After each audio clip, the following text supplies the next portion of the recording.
सभी को शारदा नमस्कार। मैं अश्विनी कुमार जैन, प्रवक्ता Shri MDN inter college Sirsa Firozabad से। आज हम आप सबको कक्षा 12 के विद्यार्थियों को नागरिक शास्त्र विषय पे खंड का के समकालीन विश्व राजनीति के तृतीय अध्याय समकालीन विश्व में अमेरिकी वर्चस्व पर विस्तृत रूप से चर्चा करेंगे। और सबसे पहले बात करते हैं वर्चस्व की। वर्चस्व क्या है? पिछले अध्याय में हमने आपको बताया था कि द्वि ध्रुवता का अंत किस प्रकार हुआ, द्वि ध्रुवता के अंत के बाद किस प्रकार वर्चस्व कायम रहा, किस प्रकार एक दल एक प्रभुत्व रहा अमेरिका का, उस पर विस्तृत रूप से आज हम बात करते हैं। सबसे पहले बात करते हैं वर्चस्व। क्या आप समझते हैं वर्चस्व से क्या उसकी धारणा है? तो वर्चस्व से तात्पर्य किसी व्यक्ति, समूह या व्यवस्था द्वारा किसी अन्य व्यक्ति, समूह अथवा व्यवस्था पर अपना अधिकार स्थापित कर लेने से। कोई व्यक्ति, कोई समूह, कोई व्यवस्था किसी दूसरे व्यक्ति या इस समूह पर, व्यवस्था पर अपना अधिकार, अपना प्रभुत्व कर ले तो वह वर्चस्व कहलाता है। इस वर्चस्व की हम धारणा शक्ति से भी कह सकते हैं कि वर्चस्व की धारणा शक्ति से भी है। किसी भी एक देश अथवा व्यवस्था द्वारा किसी अन्य दूसरे देश अथवा व्यवस्था पर अपना प्रभुत्व जमा लेना ही वर्चस्व कहलाता है। वर्चस्व को भी हम कई रूपों में वर्णित कर सकते हैं, जैसे सैन्य वर्चस्व, राजनीतिक वर्चस्व, आर्थिक वर्चस्व और साथ ही सांस्कृतिक वर्चस्व। इन आदि व्यक्तों में हम वर्चस्व को व्यक्त कर सकते हैं। तो प्रश्न भी बनता है कि वर्चस्व क्या है, वर्चस्व किस प्रकार आप परिभाषित कर सकते हैं। अब बात करते हैं वर्चस्व के उपरांत अमेरिकी वर्चस्व। अमेरिकी वर्चस्व क्या रहा? जब द्विध्रुवीयता का अंत हुआ, शीत युद्ध के पश्चात समाप्ति हुई, सोवियत संघ का विघटन हुआ, जो हमने आपको पिछले अध्याय में बताया था। सोवियत संघ के विघटन के उपरांत तब दो ध्रुव थे, सोवियत संघ और संयुक्त राष्ट्र अमेरिका संघ, दो दुनिया थी। तब जो हमने आपको पिछले अध्याय में बताया था, पिछले अध्याय के बाद शीत युद्ध के पश्चात अमेरिका का 1991 एक नया दौर प्रारंभ हुआ। एक ध्रुवी विश्व का दौर जिसे हम कहते हैं, अमेरिका का वो दौर जिसे एक ध्रुवी विश्व का दौर कहा जाता है। अमेरिका ने जिन क्षेत्रों में अपना वर्चस्व स्थापित किया उस पर हम विस्तृत रूप से बात करते हैं आपसे। सबसे पहले अमेरिका का सैन्य वर्चस्व। सैन्य वर्चस्व में जो पेंटागन, अमेरिका का एक स्थान जो अमेरिका की रक्षा विभाग की एवं विश्व की सबसे सुरक्षित इमारत समझी जाती है, वो पेंटागन जो रक्षा कार्यालय है अमेरिका का, वो अपना एक बहुत बड़ा हिस्सा रक्षा बजट का रक्षा अनुसंधान एवं विकास एवं प्रौद्योगिकी विकास पर व्यय करता है। अमेरिका की जो क्षमता है वो गुणात्मक दृष्टि से भी बहुत बेहतर है। अमेरिका की सैन्य क्षमता बहुत बेहतर है। दूसरी बात करते हैं आर्थिक ढांचागत वर्चस्व। जो आर्थिक ढांचा है अमेरिका का, उस पर अमेरिका ने किस प्रकार अपना वर्चस्व किया हुआ है? तो द्वितीय विश्व युद्ध जब हुआ, उस द्वितीय विश्व के युद्ध के पश्चात ही अमेरिका ने अपना प्रभाव बढ़ाना प्रारंभ कर दिया था। द्वितीय विश्व युद्ध के पश्चात अमेरिका की नौसेना ने अपने नौसेना शक्ति के द्वारा सार्वजनिक और वस्तुओं समुद्री व्यापारिक मार्गों पर अपना अधिकार सबसे पहले जमाया, समुद्री व्यापारिक मार्गों पर। इसके बाद तो आप इंटरनेट का प्रयोग करते हैं, आज आप सभी की आवश्यकता बन चुकी आवश्यकता आविष्कार की जननी है। और इंटरनेट जो एक बहुत बड़ा आज साधन है, उस इंटरनेट उपग्रहों के एक वैश्विक तंत्र पर, एक ग्लोबल सिस्टम पर डिपेंड करता है। और आज विश्व में सबसे अधिक जो अधिकतर उपग्रह हैं वो अमेरिका के, सबसे अधिक उपग्रह अमेरिका के हैं। विश्व की जो अर्थव्यवस्था है, टोटल इकोनॉमी, उसमें अमेरिका की हिस्सेदारी 28% है, 28% हिस्सेदारी अमेरिका की है। अमेरिकी की आर्थिक प्रबलता उसकी संरचनात्मक शक्ति पर निर्भर है। इसके साथ ही अमेरिका में MBA जो पाठ्यक्रम आप सुनते हैं, MBA पाठ्यक्रम की जो शुरुआत है वो यूनिवर्सिटी ऑफ पेंसिल्वेनिया में एक स्थित है कॉलेज, व्हाइटन कॉलेज। व्हाइटन स्कूल में जो उसकी स्थापना 1881 में हुई थी, उस सन 1881 में स्थापित व्हाइटन स्कूल में स्थापित वह वर्ष 1900 में हुई। अमेरिका में व्यावसायिक शिक्षा 1881 और 1909 में स्टार्ट हो गई।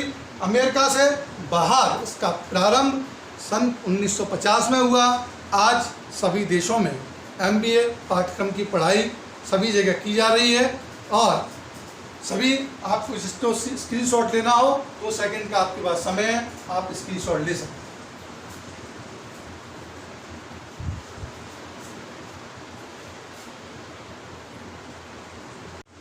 अब बात करते हैं तीसरे वर्चस्व, सांस्कृतिक वर्चस्व। अमेरिका का सांस्कृतिक वर्चस्व क्या है? सांस्कृतिक दृष्टि से वर्चस्व का जो आधार होता है वो सामाजिक, राजनीतिक, सांस्कृतिक विचारधारा से धरातल पर किसी का भी वर्ग का बढ़ता प्रभाव होता है, वो सांस्कृतिक वर्चस्व कहलाता है। अमेरिका में व्यवहार और बर्ताव के जो तौर तरीके हैं उनका प्रभाव अन्य देशों में, जो सोवियत संघ का विघटन हुआ उस अमेरिका की सांस्कृतिक जो बल था उसका सोवियत संघ में 2 पीढ़ियों के बीच में दूरी उत्पन्न करने एक बहुत बड़ा प्रभाव था।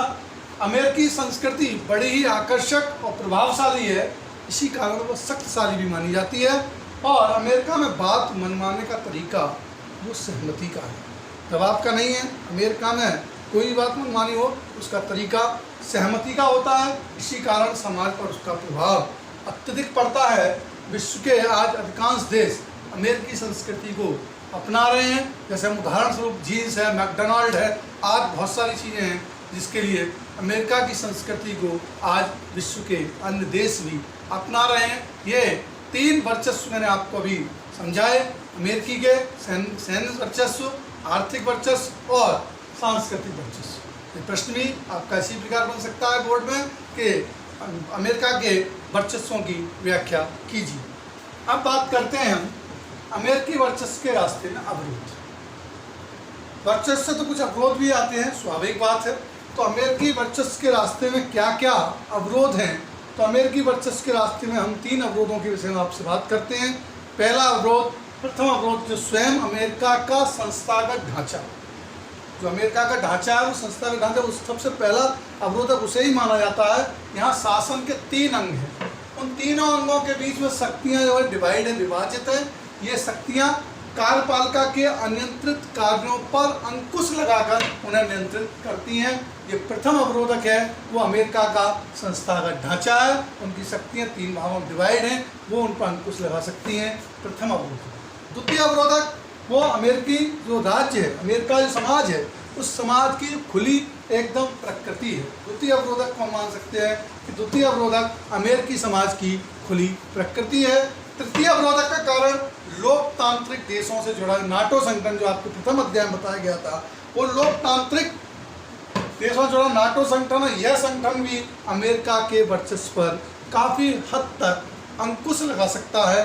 ये 3 मुख्य अवरोधक, प्रथम अवरोधक अमेरिका का संस्थागत ढांचा, दूसरी अमेरिकी समाज की खुली प्रकृति और तीसरा लोकतांत्रिक देशों का नाटो संगठन। ये प्रश्न भी इसी प्रकार बनता है कि अमेरिकी वर्चस्व के रास्ते में अवरोध की व्याख्या करें।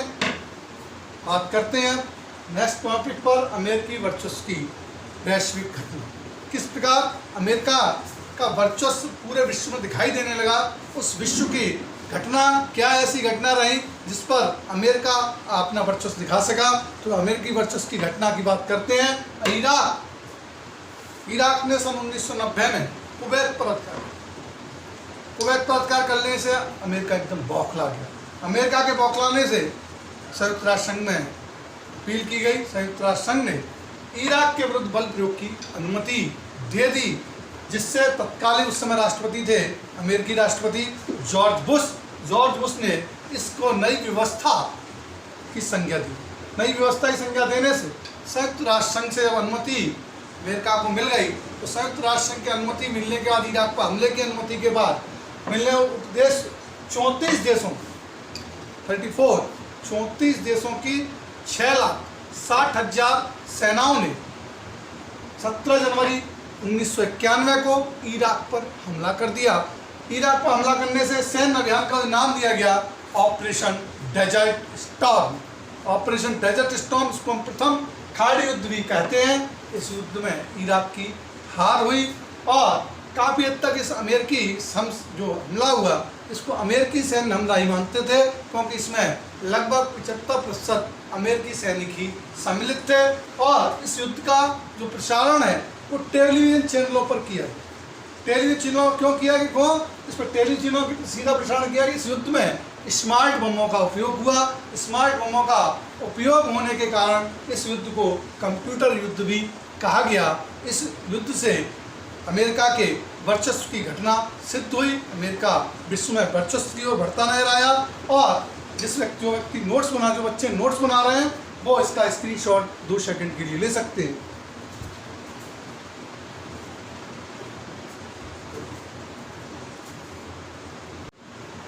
अमेरिकी वर्चस्व की वैश्विक घटना के बाद बात करते हैं। अमेरिका पर एक 9/11 है, तो आपने नाम सुना होगा 9/11 का आतंकी हमला। 9/11 का आतंकी हमला इससे अमेरिका के वर्चस्व को चोट लगी। जो 9/11 का आतंकी हमले की से हम बात करते हैं कि अमेरिका के 2 प्रमुख शहर, व्यापारिक राजधानी न्यूयॉर्क और राजनीतिक राजधानी वाशिंगटन DC, इनके 2 महत्वपूर्ण ठिकानों पर 11 सितंबर 2001 को आतंकवादी हमले किए गए। इन हमलों में बिल्कुल नया आइडिया, एक नई सोच, आत्मघाती तरीका अपनाया गया। आतंकवादियों ने बोस्टन हवाई अड्डे से यात्री विमानों को अपहरण किया। अपहरण करने के बाद उन्हें पूर्व निर्धारित निशानों में टकराने के लिए छोड़ दिया। 2 विमान न्यूयॉर्क स्थित वर्ल्ड ट्रेड सेंटर, आपने नाम सुना हो वर्ल्ड ट्रेड सेंटर, उसमें 2 उत्तरी और दक्षिणी इमारतों से टकराए। तीसरा विमान जो रक्षा विभाग का मुख्यालय है पेंटागन अमेरिका का, उससे जाकर टकराया। चौथा विमान अमेरिकी कांग्रेस का जो मुख्यालय है वहाँ पर जाकर टकराना था मुख्य इमारत से, परंतु वो उससे पहले ही पेंसिल्वेनिया के एक खेत में आके गिर गया। इन हमलों से अमेरिका को जान माल की बहुत क्षति हुई। और इन हमलों की तुलना जब उनकी जांच एजेंसियों ने खोज की तो इस जांच एजेंसियों में पाया गया कि इन हमलों का मुख्य संदिग्ध सऊदी अफगानिस्तान में रह रहे सऊदी आतंकवादी ओसामा बिन लादेन के रूप में इसकी पहचान की गई। और उपरोक्त घटना की अगर तुलना करें तो ब्रिटेन द्वारा 1814 में वाशिंगटन DC में की गई आगजनी और साथ में जो वर्ष 1914 में जापान द्वारा पर्ल हार्बर में किए गए हमले से की गई थी। 9/11 का आतंकी हमला जिसकी पूरे विश्व में भर्त्सना हुई कि इस प्रकार ये हमला अमेरिका पर हुआ, उसके वर्चस्व पर चोट पहुंची। इस वर्चस्व से चोट से और क्या क्या घटनाएं अमेरिका में घटित हुई, इन पर बात करते हैं।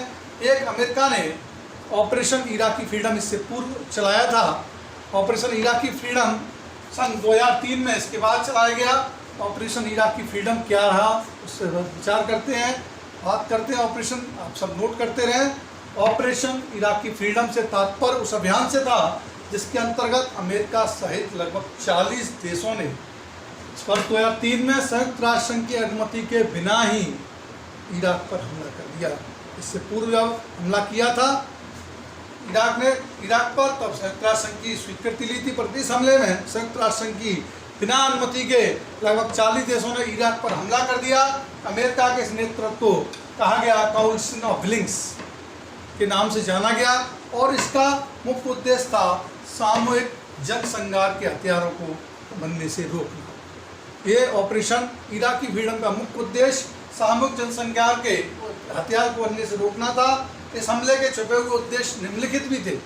जो छुपे हुए उद्देश्य थे वो क्या थे? अमेरिका का इराक के तेल भंडार पर नियंत्रण करना। अमेरिका चाहता था इराक के तेल भंडार उसके कब्जे में आ जाए। दूसरी बात, इराक में अपने अनुकूल शासन व्यवस्था स्थापित करना जिससे अमेरिका के हितों की पूर्ति हो सके। ये 2 छिपे हुए उद्देश्य थे। दिखने वाला उद्देश्य था कि सामूहिक जनसंहार के हथियार को बनने से रोकना, पर छुपे हुए उद्देश्य थे कि अमेरिका अपने इराक के तेल भंडार पर नियंत्रण करना चाहता था। दूसरा, अमेरिका अपने अनुकूल शासन व्यवस्था स्थापित करना चाहता था और इससे अमेरिका के हितों की पूर्ति हो सके। पर इसके क्या परिणाम निकल के आए? इस ऑपरेशन के परिणाम मुख्यतः 2 रूप से माने गए। नंबर 1, इराक में सत्ता परिवर्तन हो गया। इराक में सत्ता परिवर्तन हो गया। और दूसरा, अमेरिका इराक में शांति स्थापित करने में असफल रहा। ये 2 परिणाम निकल के आए। अमेरिका इराक में शांति स्थापित में असफल रहा और इराक में सत्ता परिवर्तन हो गया। ये आपको टिप्पणी के रूप में, लघुत्तरीय प्रश्नों के रूप में भी बोर्ड एग्जाम से पूछे जा सकते हैं कि ऑपरेशन इराकी फ्रीडम क्या है। 9/11 के आतंकी हमले पर टिप्पणी लिखिए। और एक और बात करते हैं, ऑपरेशन एंड्रीव फ्रीडम, ये भी आपको टिप्पणी के रूप में बोर्ड एग्जाम से पूछे जा सकते हैं। ऑपरेशन एंड्रीव फ्रीडम क्या है? ऑपरेशन एंड्यूरिंग फ्रीडम क्या है? आतंकवाद को वैश्विक खतरा मानते हुए अमेरिका द्वारा आतंकवाद के विरुद्ध एक विश्वव्यापी युद्ध आरंभ करने की घोषणा की गई। इस सैन्य कार्रवाई को ही नाम दिया गया ऑपरेशन एंड्यूरिंग फ्रीडम। इस अमेरिकी वर्चस्व को सबसे अधिक चुनौती उससे मिल रही थी, वो अलकायदा और तालिबान नामक आतंकवादी संगठनों से चुनौती मिली थी। इसी के परिणाम स्वरूप इस अभियान का मुख्य निशाना अलकायदा और अफगानिस्तान के तालिबान शासन को बनाया गया। पूरे ऑपरेशन एंड्यूरिंग फ्रीडम के तहत कमांडो कार्रवाई हुई, जिसमें अलकायदा का सरगना ओसामा बिन लादेन 1 से 2 मई 2011 को मध्यरात्रि में पाकिस्तान में इस्लामाबाद से दूर 100 किलोमीटर दूर लगभग एबटाबाद में मारा गया। जिस किसी को भी स्क्रीनशॉट लेना हो 2 सेकंड के लिए आप स्क्रीनशॉट ले सकते हैं।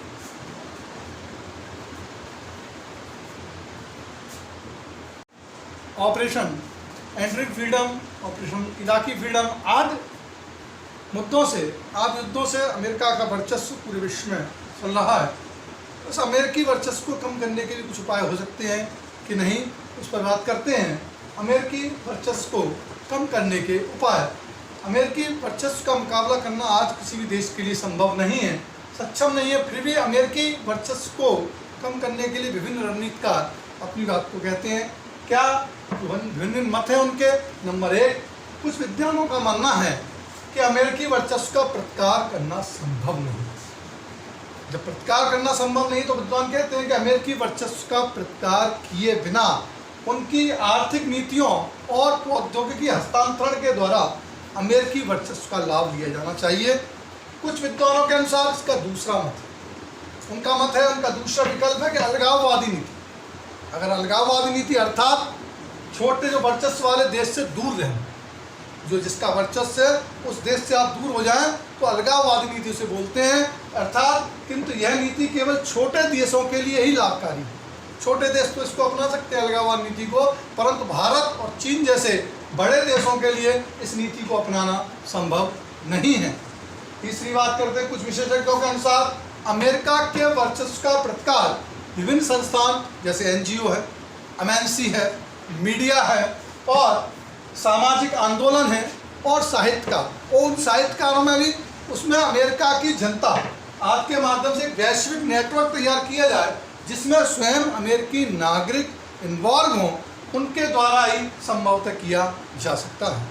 प्रश्न भी आपका बन सकता है कि अमेरिकी वर्चस्व को कम करने के क्या उपाय हैं। तो अमेरिकी वर्चस्व को मुकाबला करना सक्षम नहीं है आज के समय में, परंतु रणनीतिकारों के अनुसार इन 3 बिंदुओं पर हम बात कर सकते हैं कि इन 3 बिंदुओं के माध्यम से अमेरिकी वर्चस्व को कम किया जा सकता है।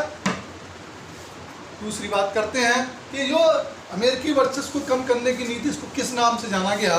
सबसे पहले जिसको बात करते हैं बैंड वैगन नीति। बैंड वैगन नीति क्या है? इस बैंड वैगन नीति के अंतर्गत कहते हैं कि शक्तिशाली देश के विरुद्ध जाने की वजह, हम किसी शक्तिशाली देश के विरुद्ध जा रहे हैं, उसके एवज में उसके वर्चस्व को स्वीकार करके अवसरों का लाभ उठाना है, वो बैंड वैगन नीति कही है। शक्तिशाली देश है, उसके अगर हम विरोध करते हैं, उसके विरुद्ध जाते हैं, तो उसकी जगह अगर हम ये अपनाएं नीति कि उसके वर्चस्व को स्वीकार कर लें और उसके वर्चस्व को स्वीकार करके अवसरों का लाभ उठाएं, तो अवसरों का लाभ उठाने की नीति बैंड वैगन नीति कही जाती है। आज बहुत सारे देश इस बैंड वैगन नीति का सहारा लेकर अमेरिकी वर्चस्व के प्रतिकार किए बिना, उसका विरोध नहीं झेल रहे, तो प्रतिकार किए बिना आर्थिक नीति और प्रौद्योगिक हस्तांतरण के द्वारा बहुत सारे अमेरिकी वर्चस्व का लाभ उठा रहे हैं इस बैंड वैगन नीति के माध्यम से। ये आपको टिप्पणी के रूप में ही प्रश्न बनता है। एक नई विश्व व्यवस्था के विषय में आपसे बात करते हैं, जो हमने आपको पिछले टॉपिक में बताया था। नई विश्व व्यवस्था का नाम जहाँ आया था कि अगस्त 1990 में इराक ने कुवैत पर कब्जा कर, जब इराक ने कुवैत पर कब्जा कर लिया तो समस्त अंतर्राष्ट्रीय समुदाय ने इराक की बहुत आलोचना की। कुवैत को मुक्त कराने के लिए बहुत सारे प्रयास अंतर्राष्ट्रीय समुदाय ने किए, परंतु इराक ने कुवैत को मुक्त नहीं किया। जिसके बाद संयुक्त राष्ट्र संघ ने अमेरिका को, नाटो संघ को अनुमति दे दी कि कुवैत को मुक्त किया जाए। कुवैत को मुक्त कराने के लिए जिस अनुमति को उन्होंने प्रदान किया, उस पूरी युद्ध को उस समय तत्कालीन अमेरिका के राष्ट्रपति जॉर्ज बुश ने उसका नाम एक नई विश्व व्यवस्था रखा, जिसको भी जो नोट्स बना रहे बच्चे वो अपना एक स्क्रीनशॉट 2 सेकंड में ले सकते हैं।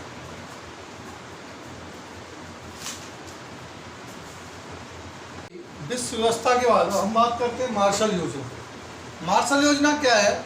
इस योजना के अंतर्गत अमेरिकी जो सहायता के फलस्वरूप बहुत कम समय में यूरोपीय देशों की आर्थिक स्थिति थी वो युद्ध पूर्व स्तर पर आ गई। और यूरोपीय देश जब सोवियत संघ का विघटन हुआ, सोवियत संघ के विघटन के बाद यूरोपीय देश अलग अलग हो गए और उनकी आर्थिक स्थिति बहुत खराब हो चुकी थी। युद्ध के समय भी स्थिति बहुत खराब थी, परंतु अमेरिका की सहायता के कारण उनकी यूरोपीय देशों की स्थिति पूर्व युद्ध स्तर जैसी आ गई थी। आने वाले वर्षों में पश्चिमी यूरोपीय देश से उनकी व्यवस्था में भी बहुत तेजी से डेवलप हुआ, विकास हुआ और इस योजना को हम सभी मार्शल योजना के नाम से जानते हैं। एक अत्यावश्यक प्रश्न के रूप में आ सकता है कि मार्शल योजना क्या थी। इसके बाद हमारे यूरोप के साथ अमेरिका के संबंध रहे, हमारे भारत देश के अमेरिका के साथ क्या संबंध हैं, इस पर विस्तृत रूप से बात करते हैं। अमेरिका से भारत के संबंध, अमेरिका से भारत के संबंध सबसे पहले बात करते हैं। शीत युद्ध के समय भारत के संबंध सबसे अधिक सोवियत संघ के निकट थे। सोवियत संघ से भारत की मित्रता जग जाहिर थी। सोवियत संघ के साथ भारत के कई समझौते, भारत की बहुत सारी जो घटनाएं थी वो सोवियत संघ के साथ थी। सैन्य समझौते थे, भारत का साहित्य संबंध था, आर्थिक संबंध बहुत मजबूत था। वो सारे संबंध पहले सोवियत संघ के साथ थे। सोवियत संघ के साथ भारत के संबंध होने के बाद अधिक, किंतु सोवियत संघ का विघटन हो गया। सोवियत संघ के विघटन के पश्चात आर्थिक नीतियों में उदार रुख अपनाने, भारत को आर्थिक जो नीतियाँ थी उसमें उदार रुख अपनाने के अर्थात अपनी अर्थव्यवस्था जो इकोनॉमिक थी उसका उदारीकरण कर वैश्विक अर्थव्यवस्था से जुड़ने के उसके प्रयास व उच्च आर्थिक वृद्धि दर ने भारत को अमेरिका सहित बहुत से देशों को आर्थिक सहयोगी बना दिया। ये भारत की एक अमेरिका के साथ आर्थिक समझौते के लिए उसकी तरफ झुकाव होता चला गया। पिछले कुछ वर्षों में प्रौद्योगिकी के परस्पर विनिमय के परिणाम स्वरूप एक्सचेंज, जो टेक्नोलॉजी का एक्सचेंज हो रहा है, वो प्रौद्योगिकी के परिणाम स्वरूप भारत अमेरिकी संबंध कुछ बहुत मजबूत हुए। अभी आपने वर्तमान में भी देखा होगा कि भारत के प्रधानमंत्री जी के कई दौरे अमेरिका में हुए और कुछ दिनों पूर्व भी अमेरिका के राष्ट्रपति सर डोनाल्ड ट्रंप भी हमारे भारत देश में आए थे। बहुत सारे समझौतों पर उनके हस्ताक्षर भी हुए। भारत के और अमेरिका के संबंध अत्यधिक मजबूत होते जा रहे हैं। आज भी हमारा वर्तमान में जो देश कोविड-19 से जूझ रहा है उसमें भी भारत और अमेरिका के संबंध मजबूती से उभर कर आए हैं। हमारे यहाँ जो मलेरिया की दवाई वो भी वहाँ पर अमेरिका के द्वारा, राष्ट्रपति के द्वारा मांग की गई और हमारे भारत के देश द्वारा उनको वो दवाइयाँ उपलब्ध कराई गई।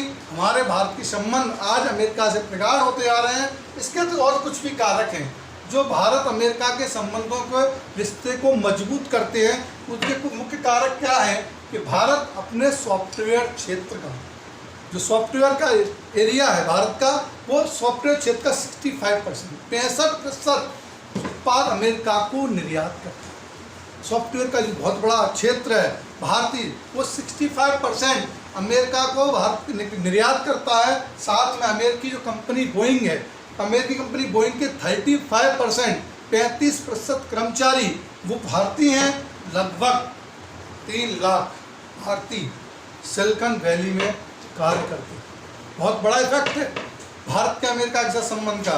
भारत का 65% सॉफ्टवेयर का क्षेत्र है वो निर्यात करता है भारत अमेरिका को, और अमेरिकी बोइंग कंपनी के 35% उसमें भारतीय कार्य करते हैं। लगभग 3 लाख लोग आज भारतीय सिलिकॉन वैली में रहते हैं। उच्च प्रौद्योगिकी के क्षेत्र की जो 15% कंपनियां हैं वो आज भी भारतीय हैं। ये मुख्य कारक हैं जिससे भारत और अमेरिका के संबंध बहुत मजबूती से आगे बढ़ रहे हैं। और वर्तमान में भारत अमेरिका के संबंध को लेकर विचारधाराएं भी अलग अलग आती हैं। भारत अमेरिका के संबंध को लेकर मुख्य रूप से हम 3 विचारधाराओं की बात करते हैं। सबसे पहले यह भारत को अमेरिका से दूरी बनाते हुए अपनी राष्ट्रीय शक्ति को बढ़ाने पर बल देते। ये कहते हैं कि भारत की अमेरिका से दूरी भी होनी चाहिए और परंतु अपनी राष्ट्रीय शक्ति को इम्प्रूव करें, अपनी राष्ट्रीय शक्ति को बढ़ाने पर बल दो। एक विचारधारा ये है। दूसरी विचारधारा है कि वर्तमान में अमेरिकी वर्चस्व उस वर्तमान में अमेरिकी वर्चस्व का लाभ उठाकर भारत को विकास के मार्ग पर चलने को अग्रसर करने की एक विचारधारा है। पहली विचारधारा कि राष्ट्रीय शक्ति को बढ़ाएं अमेरिका से दूरी बनाते हुए, दूसरी विचारधारा कि अमेरिकी वर्चस्व का लाभ उठाकर भारत को विकास के मार्ग पर चलने के लिए अग्रसर करें, और तीसरी जो विकास धारा है वो कहती है विचारधारा कि भारत को विकासशील देशों की नेतृत्वकर्ता की भूमिका में, जो विकासशील देश है उसमें आगे लीडरशिप नेतृत्वकर्ता की भूमिका निर्वहन करने एवं आने वाले समय में अमेरिकी वर्चस्व के प्रतिकार का सुझाव देती है। ये तीन विचारधाराएं हैं। तीनों विचारधाराएं कि भारत को अमेरिका से दूरी बनाते समय अपनी राष्ट्रीय शक्ति को बढ़ाए, दूसरी विचारधारा अमेरिकी वर्चस्व का लाभ उठाकर इस समय विकास के मार्ग पर चलने के लिए अग्रसर हो, तीसरी विचारधारा विकासशील देशों की नेतृत्वकर्ता की भूमिका निभाए और निर्वहन आने वाले समय में अमेरिकी वर्चस्व के प्रतिकार का ताकत रखे। ये तीन विचारधाराएं हैं, ये कारक हैं। आज हम सभी इसके भारत और अमेरिका के संबंधों पर बात करते हैं। जो भी बच्चे नोट्स बना रहे हैं वो 2 सेकंड के लिए इस पर स्क्रीनशॉट ले सकते हैं।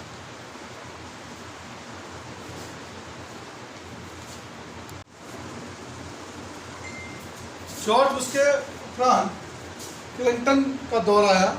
अब बात करते हैं क्लिंटन का दौर। जॉर्ज बुश को हराकर बिल क्लिंटन अमेरिका के 42वें राष्ट्रपति बने। अपने चुनाव प्रचार में उन्होंने विदेशी नीति को जगह घरेलू नीति को प्रमुखता दी और बिल क्लिंटन ने बहुत सारी सैन्य कार्रवाई की। कुछ प्रमुख सैन्य कार्रवाई की चर्चा आपके साथ करते हैं। आप नोट कर रहे हैं वो नोट करते रहें। सबसे पहली बात करते हैं यूगोस्लाविया में बमबारी। यूगोस्लाविया में बमबारी प्रमुख सैन्य कार्रवाई थी बिल क्लिंटन के दौर की। यूगोस्लाविया के कोसोवो प्रांत था। उस कोसोवो प्रांत में अल्बानियाई लोगों की बहुत बहुलता थी। अल्बानियाई लोग जो थे बस 1999 में यूगोस्लाविया ने कोसोवो में अल्बानियाई लोगों के आंदोलन को कुचलने के लिए सैनिक कार्रवाई की। तो इस मुद्दे को अंतर्राष्ट्रीय पटल पर मुद्दा आया, तो इस पर मुद्दे को अमेरिका सहित नाटो देश ने उठाया और इस अंतर्राष्ट्रीय पटल पर नाटो सेना ने इसके विपक्ष में जवाबी कार्रवाई की। जवाबी कार्रवाई के उपरांत नाटो सेना द्वारा यूगोस्लाविया क्षेत्रों पर 2 महीने तक बमबारी की गई। 2 महीने तक बमबारी करने के बाद वहाँ की जो सरकार थी स्लोबोदान मिलोसेविच की, वो सरकार गिर गई और नाटो सेना का कोसोवो पर कब्जा हो गया। ये यूगोस्लाविया की बमबारी एक बहुत बड़ी सैन्य कार्रवाई थी। इस पर क्लिंटन जी ने का प्रमुख था। और इसके बाद दूसरी सैन्य कार्रवाई की बात करते हैं, ऑपरेशन इनफाइनाइट रीच। ये टिप्पणी के रूप में बोर्ड में आ सकती हैं। यूगोस्लाविया बमबारी, operation infinite reach, operation Iraqi freedom, ये सारी टिप्पणियों के रूप में बोर्ड में आ सकते हैं। आप याद करें operation infinite reach. Operation infinite reach क्या है? यह क्लिंटन दौर की दूसरी सबसे बड़ी सैन्य कार्रवाई थी। जो नैरोबी जो केन्या में है, नैरोबी केन्या, और दार एस सलाम जो तंजानिया में है, वो उसमें अमेरिकी दूतावास पर वर्ष 1998 में हमले में जो हुए थे उसके जवाब में की गई थी। 1998 में जो हमले कार्रवाई हुए थे, अमेरिकी दूतावासों पर हमले किए गए 1998 में नैरोबी में और दार एस सलाम में, उसकी कार्रवाई जो FBI ने उसकी जांच की, तो इस अमेरिकी दूतावास हमले का जिम्मेदार अत्यवादी इस्लामी विचारों से प्रभावित एक आतंकवादी संगठन अल कायदा को ठहराया गया। इस हमले की जवाबी कार्रवाई को बिल क्लिंटन ने ऑपरेशन इनफाइनाइट रीच नाम दिया। ऑपरेशन इनफाइनाइट रीच में के अंतर्गत अमेरिका ने सूडान और अफगानिस्तान में जो अल कायदा के संगठन थे उन ठिकानों पर भारी बमबारी की। भारी बमबारी करने के साथ साथ एक बात और थी कि इस अमेरिका ने इस कार्रवाई के लिए संयुक्त राष्ट्र संघ की कोई भी स्वीकृति नहीं ली और अंतर्राष्ट्रीय जो युद्ध के कानून थे उनका भी बहुत बड़ा उल्लंघन किया। ये ऑपरेशन इनफाइनाइट रीच और यूगोस्लाविया बमबारी ये क्लिंटन के दौर की प्रमुख कार्रवाई थी। और आप सभी जिसको स्क्रीनशॉट लेना है वो 2 सेकंड के लिए स्क्रीनशॉट ले सकता है। और ये अध्याय अब समाप्त होता है। आप सभी पूरे अध्याय को पढ़ें, याद करें और नोट्स सुनाएं।